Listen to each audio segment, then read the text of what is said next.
Okay, we're making progress. We've got some filters now that we can use, and what we want to do is give the users some ordering options, and we'll give them the option to choose between the newest members and the last active. And let's go back to VS Code and let's clean up stuff at the top again. And what we're going to do first of all is we're going to go to our user params, and not the Angular ones. We want to go to our user params, the C# class. And inside here, what we're going to do is we're going to add a sorting property. So what we'll do is we'll say prop string, and we're going to say order by. And we're going to give this a default value as well. And by default, we're going to sort them by when they were last active. And then what we can do is head over to our user repository once again. And underneath where we're setting the date of birth, what we'll do is we'll check to see if we have user params. In fact, no, we don't need to check because we're giving this a default property.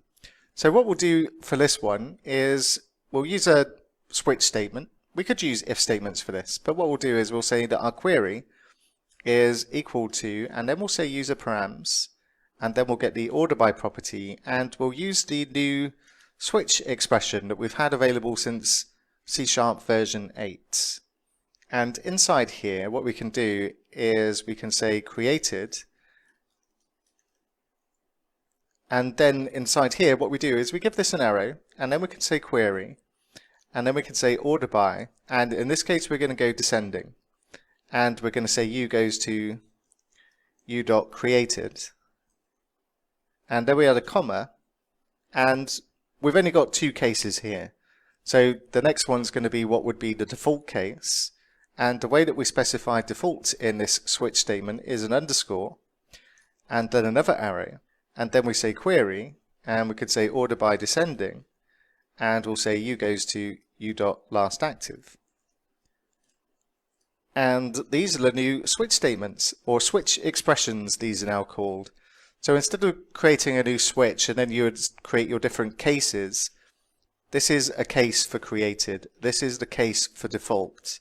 And we don't need to add breaks or anything like that, and it's really clean and nice syntax now inside the switch expressions. So let's go see if this is working. So we'll go back to Postman once again, and let's clean up these tabs, and I'll just save changes on these and save, and let's go to get users ordered by created.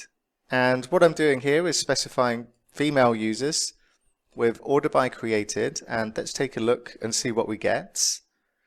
And we get Karen first, created 2912 or 2019-12, and then Margot 2019-8, and then Ruth 2019-4, 2019-4, presumably an earlier date. So that looks good.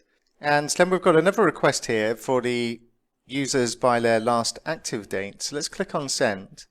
And we should see a different result here. So we got Ruthie at the top this time, 2020 6/21, and then Lewis 2020 6/17, and all of this should look good. Let's just try the male users for this as well.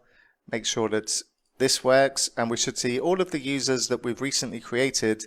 Peter, Bruce, Bob, all have got their last active dates set there. And if we look at the created for the males, then what we should have is similar because we're sorting by descending. So we're going to see the newly created users at the top, but then we should find that the created date goes in order after that. And that looks fine as well.